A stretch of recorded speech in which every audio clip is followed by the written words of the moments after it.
Good morning, children. Welcome to science class.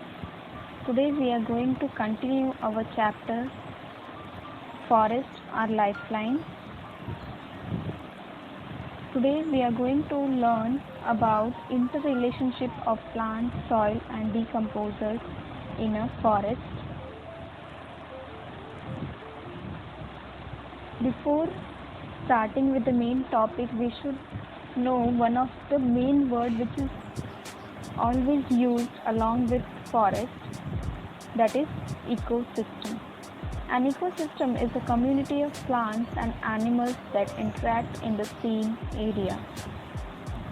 I hope now you would be more clear why I was saying so, that this word is mainly used along with forest, because it is a community of plants and animals. These both the community we can find always in forest only, that interact in the same area, that is forest. So an ecosystem contains both living and non-living things.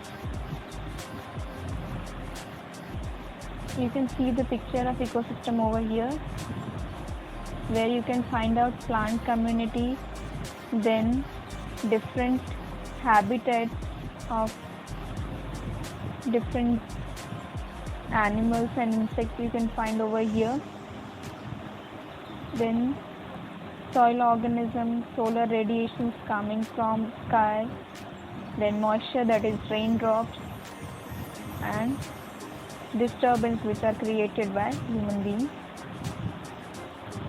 Now, what are the components of ecosystem? The components of ecosystem are categorized into two parts, that is abiotic and biotic components.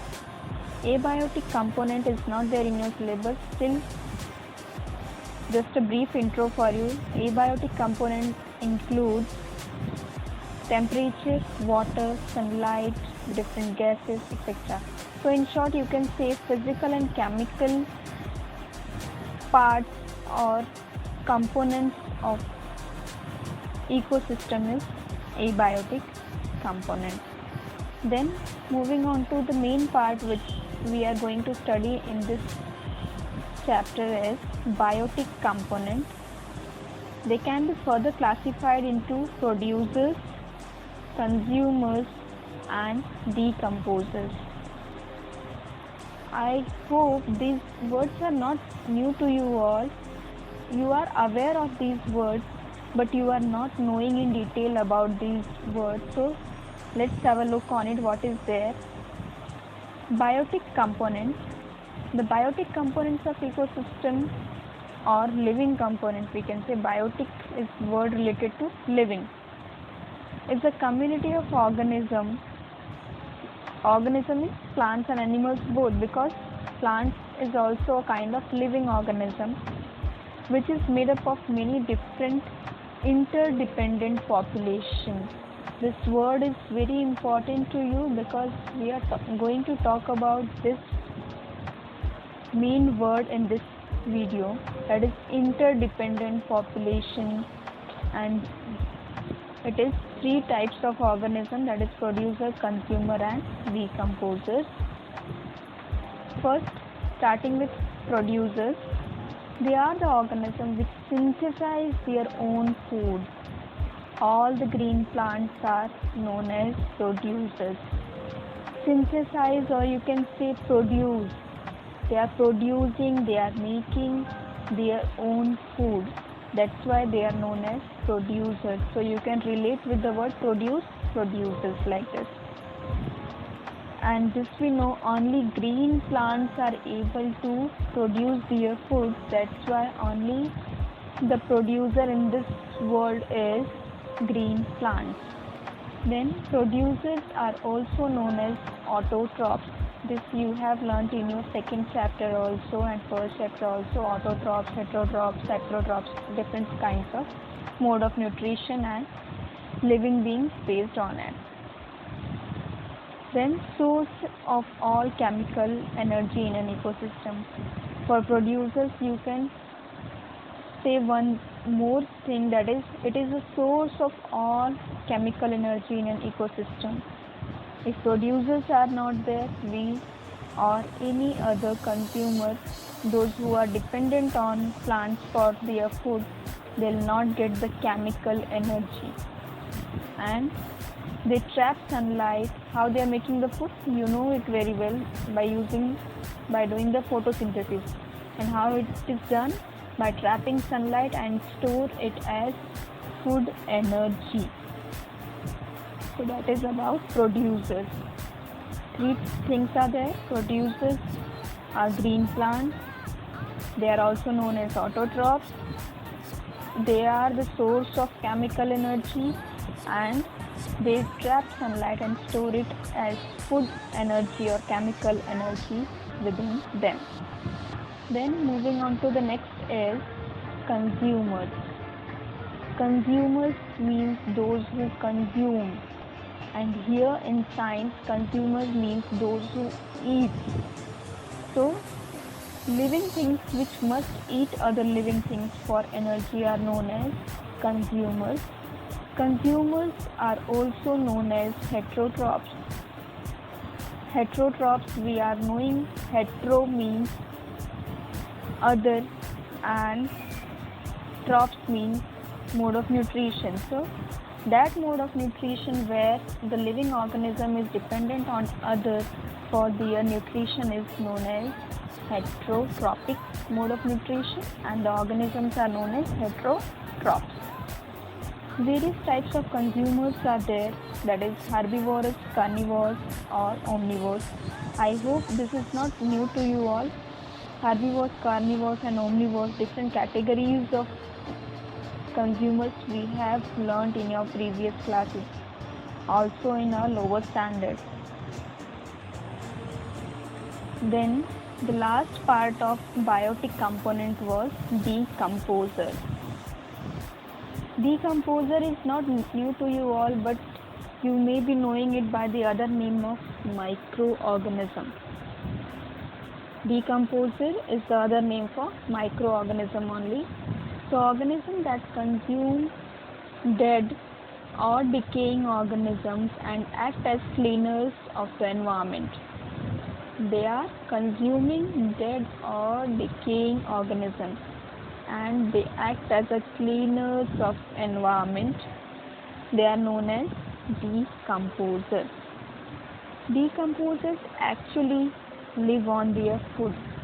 As you can see in the picture, it is a plant stem where you can see the growth of mushroom. So mushroom is a kind of living organism, decomposer, which is living on that plant and taking the food from that plant.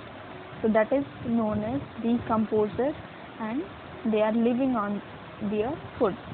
Primary decomposers are bacteria and fungi. They are primary decomposers, means whenever any food material or any plant or animal product gets become dead, so primary decomposers, bacteria and fungi, they used to come over it and eat or consume that product. So they are primary decomposers. Decomposers also help to return raw materials and nutrients to the environment. As you can see in the picture, from sun rays or sunlight, this grass is making its food. That grass is eaten up by the grasshopper. Grasshopper is eaten up by the rabbit, which in turn is eaten up by the snake, and snake is eaten up by the eagle, which is a carnivore. And when that eagle becomes dead or it produces mushroom, that eagle is decomposed by the decomposers, and that nutrients is again reaching to the grass. So this Nutrients, how it is reaching? Because of the work of decomposers over here. Decomposers are converting these nutrients into smaller and simpler substances which can be utilized by the plants as nutrients. So we can say decomposers help to return raw materials and nutrients to the environment. Then moving on to the categories of consumers. We were knowing that there are three types of consumers, that is herbivores, carnivores and omnivores. So starting from the first one is herbivores. Herbivores, these are the animals that eat mainly plants. What they eat? They are mainly eating plants. These include leaves, grass, flowers, seeds, roots, fruits, bark, pollen and much more. Or we can say in simple terms that those animals which are eating plants or plant products, because fruit, seed, root, pollen, these are the plant products. So if they are eating plant or plant product, they are known as herbivores. Some herbivores are, the examples are given here: deer, horses, rabbits, cows, bees, sheep, grasshoppers, etc.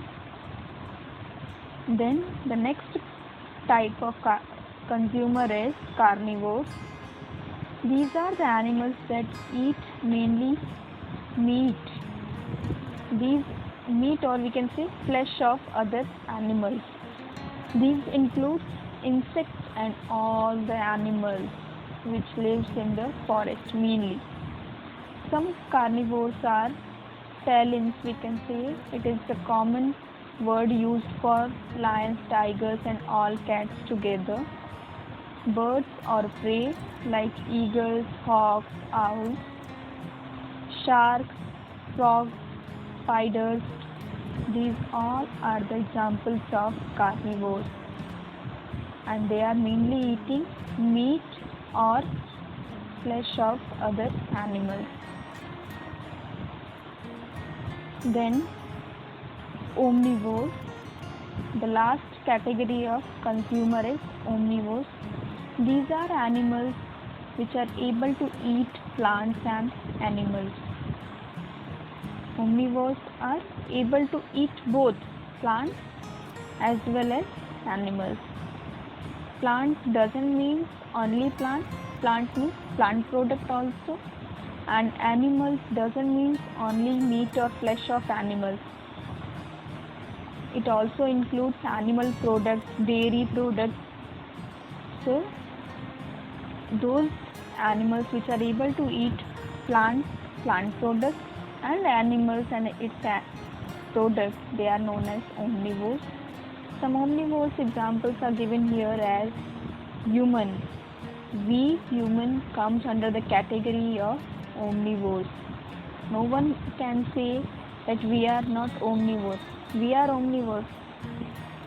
We can say we are not eating animal, but we are eating the animal products like dairy products we all are using. So we are omnivores.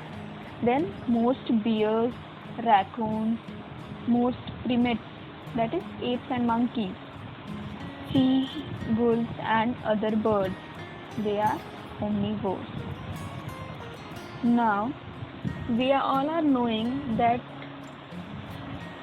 herbivores, carnivores, omnivores, these all are interlinked or interdependent with one another.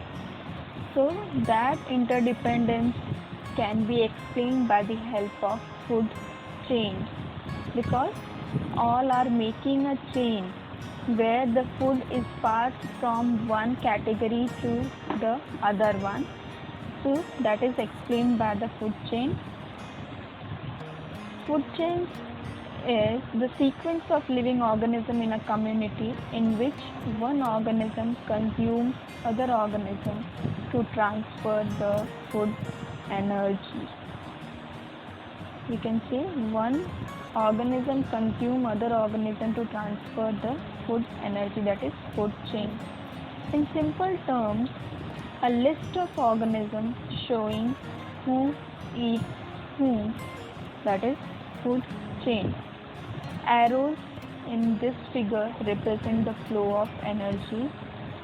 Like you can see here, small microbes are eaten up by this beetle, then beetle is eaten up by the bird, and that bird is eaten up by this big fish, shark. So we can say this energy is passed from this microorganism to beetle, to bird, then to this fish. So this is a chain.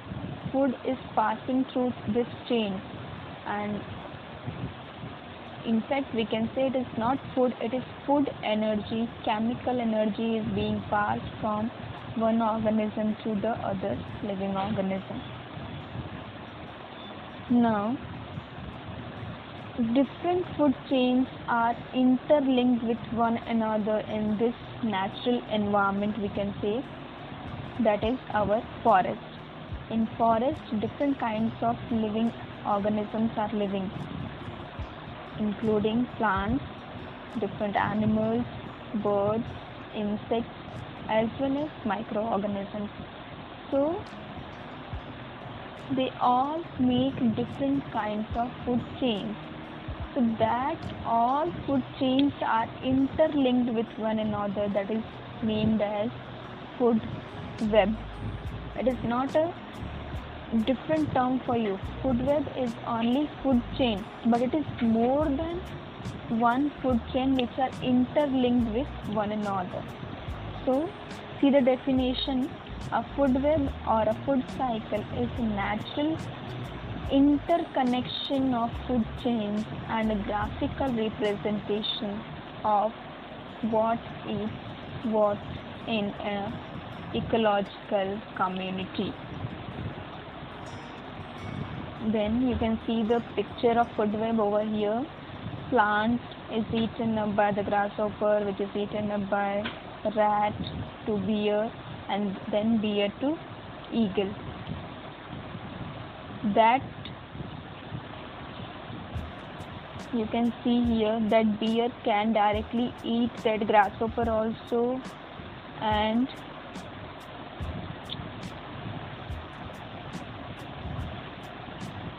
these all the arrows shows different food chains which are interlinked with one another, and you can see after all the food chain it is converting to smaller microorganisms, which again gives nutrients to the soil, and that soil is now capable to produce again the food.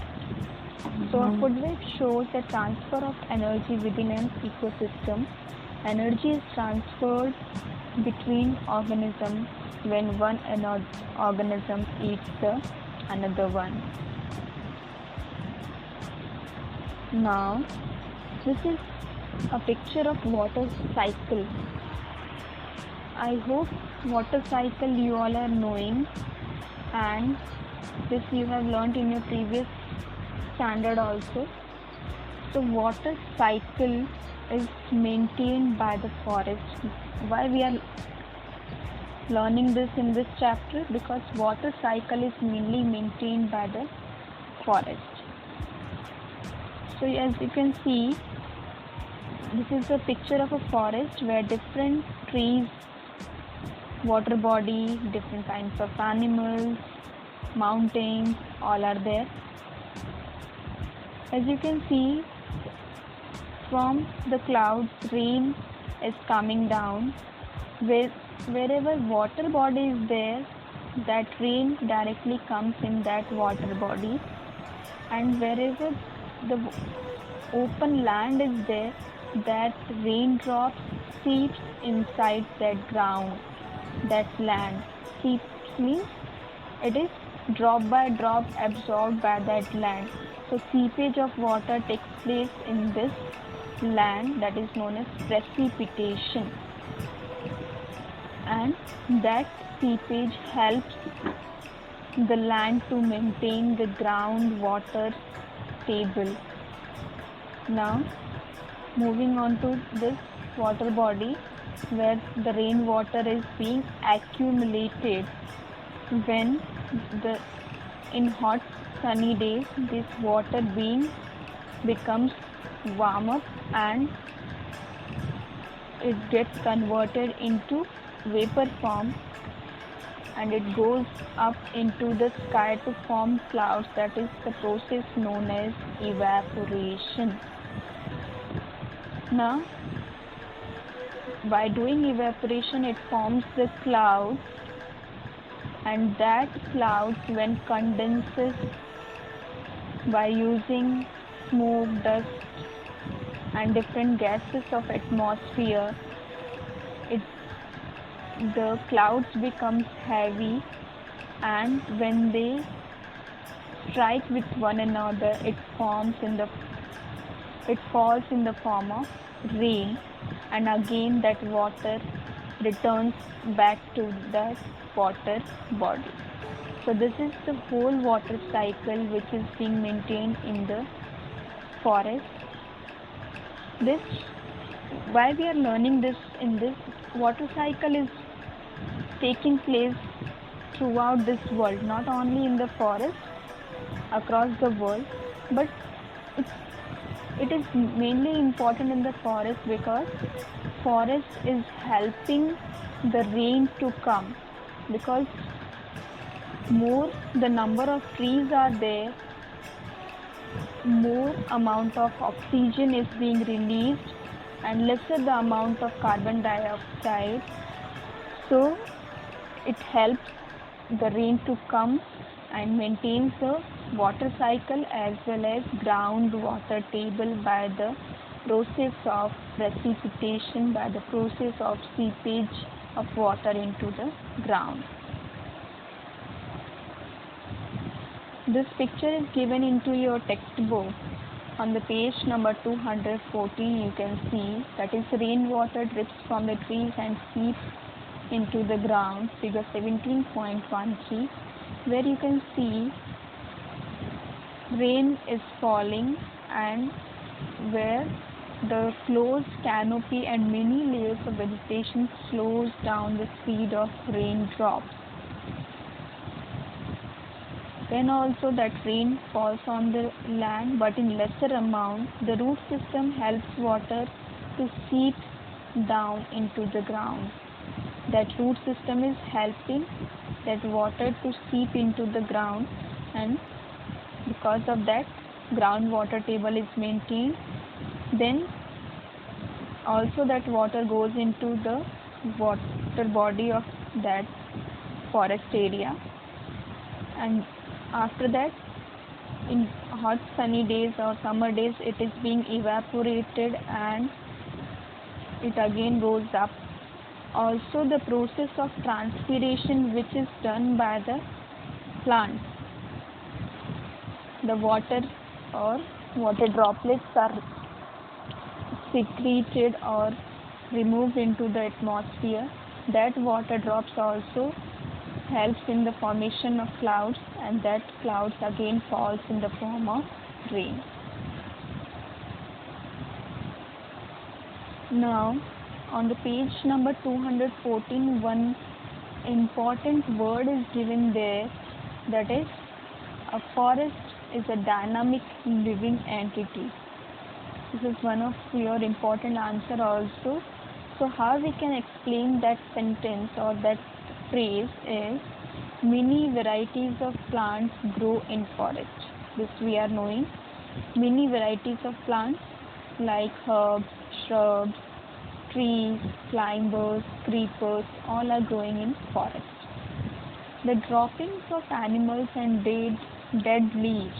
Droppings means dead remains. Dead remains of animals and dead leaves of plants are decomposed by the decomposers and converted into nutrients.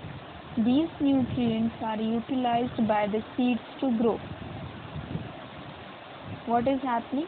The all dead remains of plants and animals are decomposed by the decomposers, and that decomposes, converts it into nutrients.